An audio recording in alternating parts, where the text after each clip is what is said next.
¿El Vaticano será tan sagrado como aparenta? Desde abusos a menores hasta libros apócrifos. He aquí 15 terroríficos descubrimientos ocultos en el Vaticano. Número 15. Larga historia de abusos a menores. Ha habido una larga lista de acusaciones de abusos sexuales a las que se ha enfrentado la Iglesia Católica en las últimas décadas. Estas angustiosas denuncias surgieron de diversos rincones, desde pueblos de la campiña australiana hasta escuelas de Irlanda y muchas ciudades de Estados Unidos y Canadá. La amplia cobertura de los medios de comunicación y los horripilantes testimonios han situado este inquietante asunto en el punto de mira de la opinión pública durante años. Pero, ¿son ciertas estas acusaciones? Los orígenes de esta lacra se remontan a la década de 1980 en Estados Unidos, pero los casos más atroces se produjeron en Irlanda y Austria durante los años 90. El sonado caso del sacerdote Brendan Smith, por ejemplo, influyó en la caída del gobierno irlandés en 1994 para empeorar la situación. No existían políticas de salvaguarda de los niños, por lo que no estaban obligados a denunciar estos delitos al Vaticano. A lo largo de los años, los líderes de la Iglesia Católica han ido pidiendo disculpas por estos crímenes atroces. El periódico Boston Globe dio un gran paso al exponer la prevalencia de la pedofilia dentro de la Iglesia, animando a las víctimas a denunciar y buscar justicia. En 2020, varias diócesis de Estados Unidos llegaron a acuerdos con las víctimas, mientras que en Argentina, Australia y otros países surgieron historias similares. En 1995, el arzobispo de Viena también tuvo que dimitir por acusaciones de abusos sexuales. Sorprendentemente, las investigaciones revelaron que, en lugar de sancionar a los sacerdotes implicados en abusos sexuales, la Iglesia optó por reubicarlos. Un informe de 2004 encargado por la propia Iglesia reveló que cerca de 4.000 sacerdotes se habían enfrentado a acusaciones de abusos sexuales en los últimos 50 años, que implicaban a 10.000 víctimas, la mayoría de las cuales eran niños pequeños. El Papa Francisco, en 2019, se comprometió a castigar a todos estos abusadores. Sin embargo, una investigación reciente descubrió que 2.016.000 niños en Francia habían sido abusados por miembros del clero desde 1950. Para abordar esta crisis, el Papa Francisco convocó una nueva cumbre sobre la pedofilia en la Iglesia y revisó sus leyes para criminalizar inequívocamente el abuso sexual. A pesar de estos esfuerzos, las acusaciones de COVID-ups persisten dentro del Vaticano. Algunos críticos sostienen que las acciones del Papa se han quedado cortas a la hora de exigir responsabilidades a los obispos que presuntamente encubrieron abusos. En particular, al cardenal Bernard Law, una figura caída en desgracia en relación con el escándalo de Boston, se le permitió mantener su rango e incluso recibió del Papa Juan Pablo II un papel simbólico cercano al Vaticano. Esta decisión generó indignación entre las víctimas, pero no produjo resultados tangibles. La situación suscita preocupación sobre si el Vaticano, a pesar de sus declaraciones públicas sobre el castigo a los abusadores sexuales, puede ser en realidad un refugio para numerosos pederastas. La percibida insuficiencia de las medidas adoptadas por los dirigentes eclesiásticos sigue alimentando el escepticismo y la frustración entre quienes buscan justicia para las víctimas de estos horribles crímenes. Número 13. El Vaticano ayudó a los nazis a escapar. El turbio pasado del Vaticano alberga muchos crímenes contra la humanidad, y otro de los más vergonzosos es su apoyo silencioso a los nazis. Es bien sabido que durante la guerra, el Vaticano guardó silencio ante los atroces actos cometidos por los soldados nazis, haciendo la vista gorda ante la persecución de los judíos bajo el régimen hitleriano. Tras la Segunda Guerra Mundial, un número significativo de soldados nazis derrotados buscaron refugio en Sudamérica a través de pasadizos secretos conocidos comúnmente como ratlines. Estas vías no eran un sistema cuidadosamente estructurado, sino más bien la unión de varias instituciones que colaboraban tras el fin de la guerra. Muchos criminales de guerra, incluidos oficiales nazis de alto rango, aprovecharon esta vía de escape, facilitada por la Iglesia Católica. Entre los que huyeron de Europa, había personas con legados horribles como Franz Stangl, el oficial que supervisó los asesinatos en masa en los campos de concentración. También Adolf Eichmann, el arquitecto del Holocausto que huyó a Argentina, y Walter Rauff, responsable de las cámaras de gas móviles y del asesinato de 97.000 personas que escaparon a Chile a través de las líneas de rastreo. Los ayudantes del Vaticano colaboraron en su huida. Gerald Steinaker, investigador de Harvard, destacó en su libro la culpabilidad de algunos miembros de la Cruz Roja que simpatizaron con los nazis y les proporcionaron documentos de viaje para facilitar su huida. Según Steinaker, el Vaticano también ayudó a sabiendas a numerosos fugitivos nazis, con el objetivo de reavivar el cristianismo europeo y contrarrestar la creciente influencia soviética. Sorprendentemente, la Iglesia se ha abstenido de ofrecer comentarios oficiales sobre estos acontecimientos. Los documentos relacionados con estas fugas permanecen en los archivos secretos del Vaticano, protegidos de la mirada pública.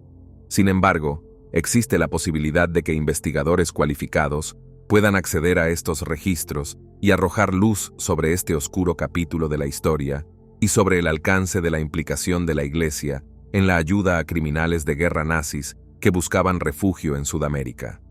Número 12. El juicio póstumo. El Sínodo de los Cadáveres, un infame proceso contra los restos de un papa fallecido, revela la excentricidad de la historia de la Ciudad del Vaticano. Este extraordinario juicio religioso se desarrolló en enero de 1897 en la Basílica de San Juan de Letrán de Roma, durante una procesión. Juan de Letrán, en Roma, durante un periodo turbulento marcado por casi un siglo de agitación política.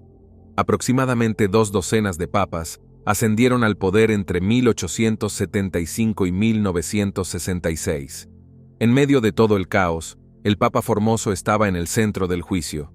Se le acusaba de perjurio, de adquirir ilícitamente el papado y de tener autoridad sobre múltiples regiones. Pero eso no fue lo que hizo que el caso destacara.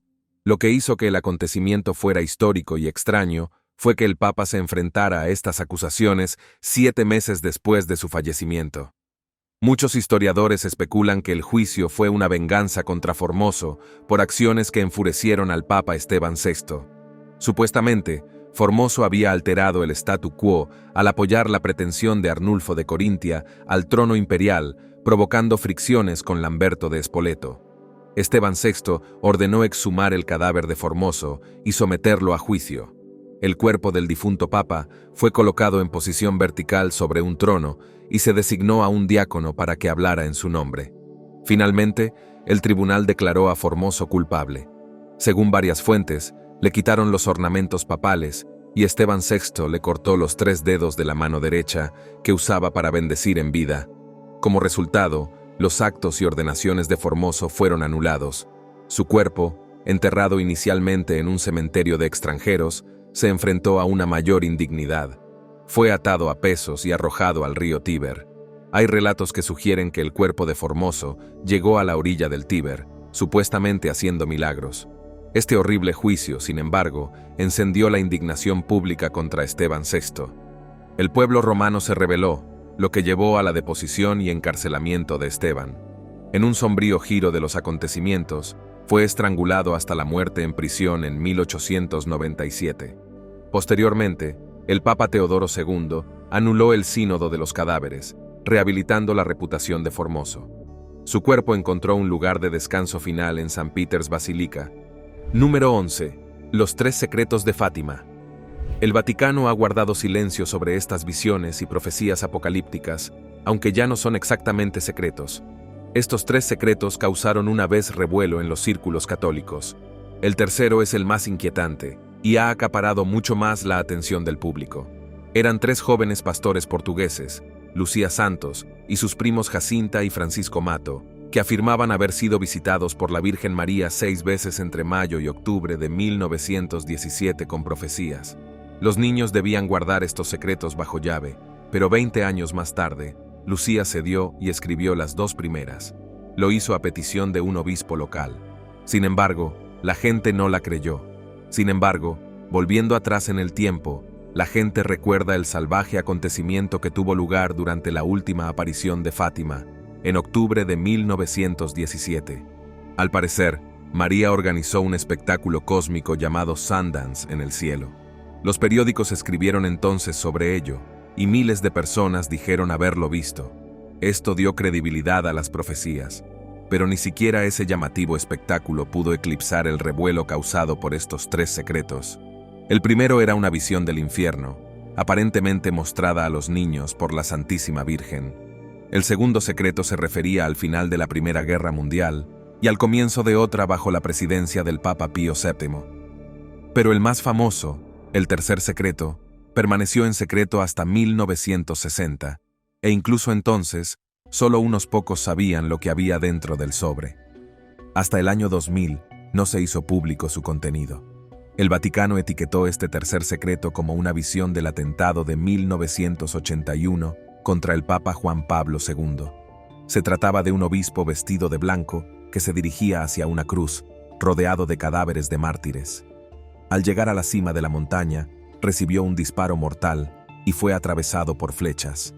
Lucía también hablaba de 2 ángeles que sostenían cálices bajo cada brazo de la cruz, recogiendo la sangre de los mártires y rociándola sobre las almas que caminaban hacia Dios. Aunque el Vaticano afirmó que estos secretos eran visiones del infierno, las 2 guerras mundiales y la persecución de los cristianos en el siglo XX, la gente sigue siendo escéptica. Muchos creen que el tercer secreto no fue revelado en su totalidad por el Vaticano, lo que añade un aire de intriga y misterio a estas revelaciones proféticas. Número 10. Ganancias monetarias del Vaticano del Holocausto. El Vaticano no solo contrabandearon nazis fuera de Europa, sino que también ayudaron a facilitar el blanqueo de la riqueza robada.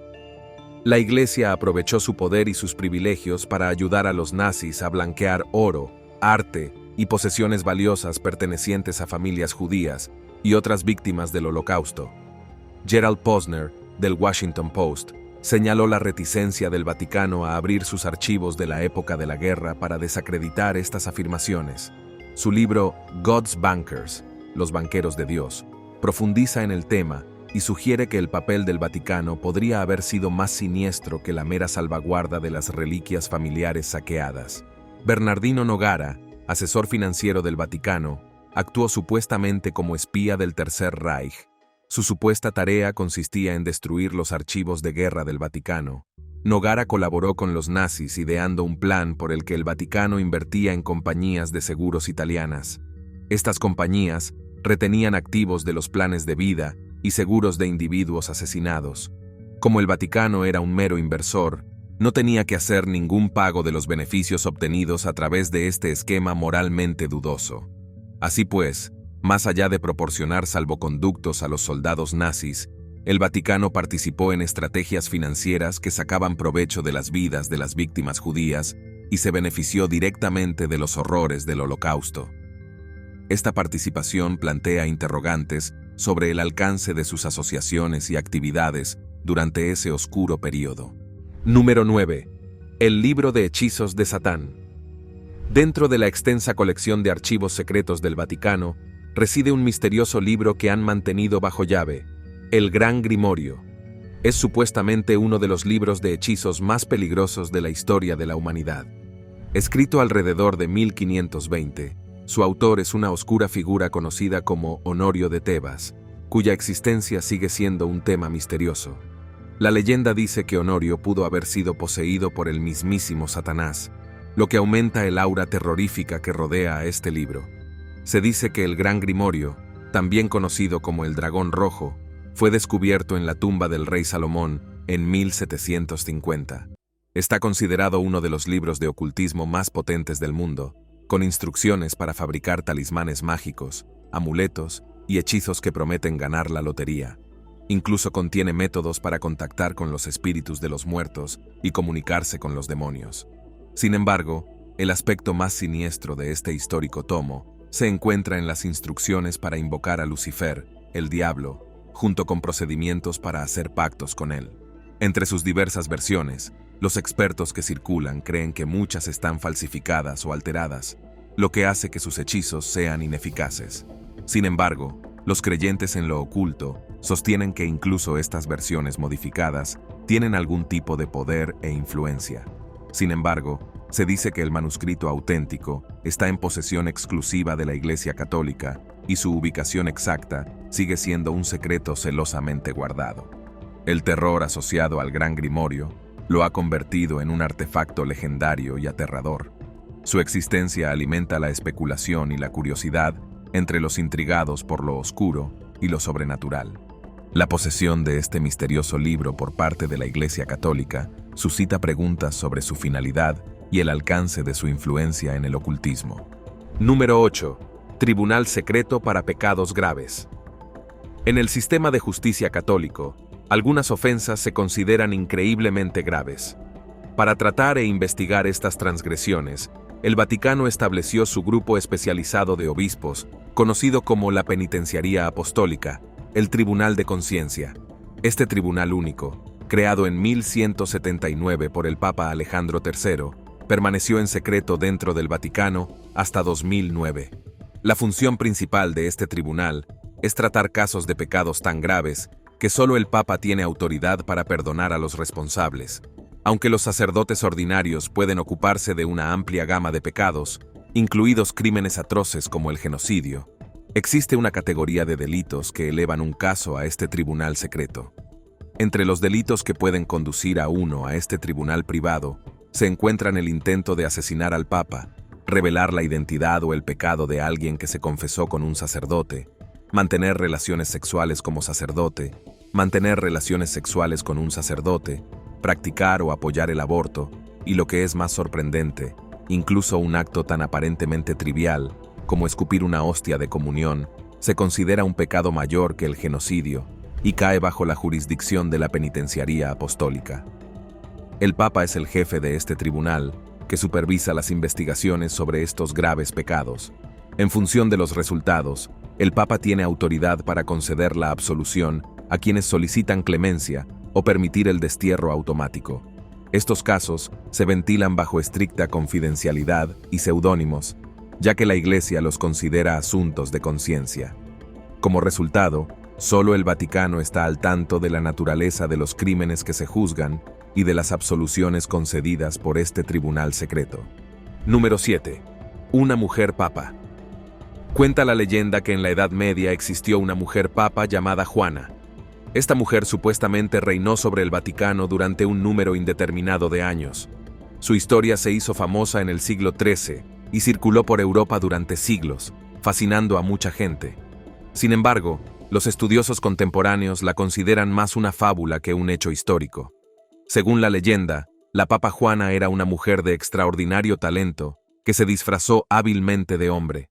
Sus excepcionales habilidades le permitieron ascender rápidamente en la jerarquía eclesiástica hasta llegar al papado. Sin embargo, su verdadera identidad quedó al descubierto cuando dio a luz inesperadamente durante una procesión.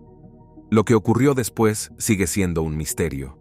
Los historiadores debaten si tuvo un final trágico por juego sucio o sucumbió a causas naturales. Al parecer, la Iglesia modificó sus procesiones para evitar el lugar donde dio a luz y la eliminó de los registros oficiales. Además, se instituyó un ritual para garantizar que todos los futuros papas fueran varones. En el siglo XIII, Martín de Opava aportó datos concretos sobre esta misteriosa papisa. Identificó su nombre de nacimiento como Juan Anglicus de Maguncia y afirmó que reinó en el siglo IX. Según su relato, entró en la iglesia persiguiendo a su amante. Sin embargo, en el siglo XVI, tanto los escritores católicos como los protestantes empezaron a cuestionar la autenticidad de este relato. Finalmente, el consenso de los eruditos se inclinó hacia la creencia de que la historia de la Papa Juana era probablemente producto de la ficción más que de la verdad histórica. Número 6. Las reliquias ocultas de la Pasión. Existe una colección oculta conocida como las Reliquias de la Pasión entre los conocidos tesoros del Vaticano. Se cree que estos artefactos tienen conexiones directas con la crucifixión de Cristo y se ocultan de la exhibición pública debido a su profunda santidad. Entre las reliquias rumoreadas se encuentra el Titulus Crucis. Se trata del mismo letrero que llevaba la inscripción Jesús de Nazaret, Rey de los Judíos durante la crucifixión de Cristo. Aunque un fragmento se exhibe en la iglesia de la Santa Cruz de Roma, se rumorea que el artefacto completo podría estar oculto entre los muros del Vaticano. Además, existen historias sobre la esponja de hiel, utilizada para ofrecer vinagre a Cristo durante sus últimos momentos. También podría reposar en la colección oculta del Vaticano. Estas reliquias, cargadas de inmensa santidad y significado emocional, alimentan la especulación sobre por qué permanecen ocultas a los ojos del público. Algunos sugieren que la Iglesia, en su sabiduría, las protege para evitar un posible uso indebido o el riesgo de una adoración rayana en la idolatría. Si efectivamente residen en secreto, estas reliquias forman un vínculo intrigante y tangible con el momento más crucial y decisivo del cristianismo, la crucifixión de Cristo. Se encuentran entre los tesoros espiritualmente más profundos y misteriosos que se conservan en el dominio de la Iglesia. Número 5. El obelisco del Vaticano fue robado. El obelisco gigante, que se eleva en la plaza de San Pedro, tiene un extraño parecido con los que se encuentran en Egipto. Y este obelisco, al igual que sus contrapartes egipcias, fue robado de Egipto por los antiguos romanos. Este obelisco en concreto tiene unos 4.500 años, la friolera de 1.500 años más que la propia Roma. También se le conoce como el obelisco de Calígula, robado por el emperador Calígula de Alejandría en el año 37 después de Cristo. Su gran plan era erigirlo en el circo de Nerón, el infame recinto famoso por las carreras de cuadrigas y, tristemente, numerosas ejecuciones. Este mismo lugar fue testigo de la crucifixión de San Pedro I, Papa, en el año 64 después de Cristo. Tras su agitada historia, el obelisco encontró su lugar actual en la plaza. Notablemente, es el único obelisco que se conserva de la época romana. Sin embargo, sus orígenes son un misterio, ya que los expertos siguen sin saber qué faraón encargó su construcción. La historia de este impresionante monumento viene acompañada de una buena dosis de controversia, aunque muchos consideran inquietante que una reliquia robada se haya convertido en un símbolo emblemático en el corazón del epicentro espiritual del cristianismo. La yuxtaposición de su importancia histórica y su turbia historia de adquisición sigue provocando intriga y debate entre historiadores y visitantes por igual. Número 4. Los libros apócrifos. En 1684, los vascones, sin dar muchas explicaciones, decidieron excluir 14 libros de la Biblia. Estos libros, alegaron, tenían valor instructivo, pero se consideraban no canónicos. Curiosamente, el Vaticano no se ha pronunciado sobre el contenido de los textos excluidos. Originalmente, la Biblia constaba de 80 libros cuando se tradujo del latín al inglés en 1611. Sin embargo, hoy solo tenemos acceso a 66 de esos libros. Los que faltan se conocen colectivamente como los apócrifos, que se traduce como ocultos. Entre estos textos omitidos se encuentran obras como Esdras, Tobías, Judith, la sabiduría de Salomón, los cantos de los 3 santos niños, Bel y el dragón, los macabeos y la oración de Manasés. Surgieron muchas especulaciones para explicar por qué se eliminaron estos libros. Algunos sugieren que el contenido de estos textos no se ajustaba a la narrativa de la Iglesia Católica Romana. Otros proponen un argumento más práctico, que estos libros adicionales hacían la Biblia más larga y compleja, de ahí su exclusión. Sin embargo, siguen siendo suposiciones que carecen de una respuesta definitiva para su eliminación. Lo importante es que estos libros no contenían nada intrínsecamente peligroso o siniestro. De hecho, algunas iglesias cristianas incluyen ciertas partes o la totalidad de estos textos en sus versiones del Antiguo Testamento. A pesar de su exclusión de las principales versiones de la Biblia, estos libros tienen importancia histórica y cultural, pues arrojan luz sobre distintos aspectos del pensamiento y la práctica religiosa en la antigüedad. Su omisión en ciertas ediciones no disminuye su relevancia para muchos que encuentran valor en explorar estos escritos adicionales junto con el canon bíblico reconocido. Número 3. Los fragmentos óseos de Pedro. Pedro, una figura destacada de la historia cristiana y un apóstol clave de Cristo, tiene un significado inmenso dentro de la teología católica romana.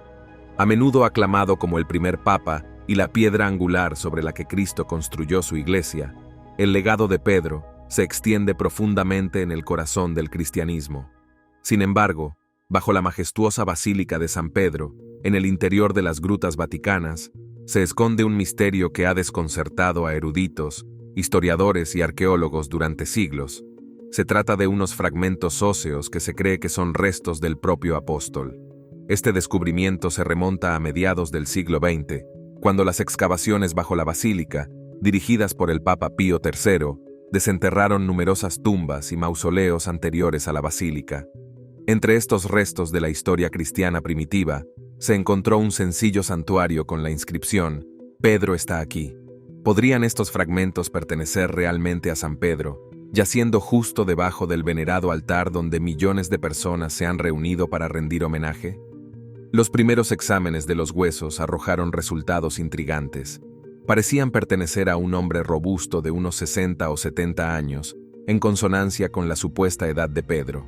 Sin embargo, en el momento de su muerte surgieron dudas debido al estado fragmentado de los huesos.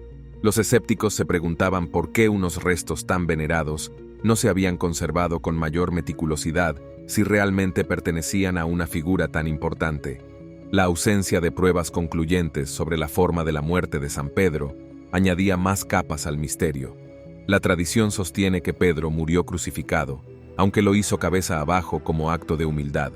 Sin embargo, los fragmentos óseos no aportaron pruebas definitivas de tal destino, dejando lugar a diversas interpretaciones y a continuas especulaciones. Número 2. El Servicio Secreto del Vaticano.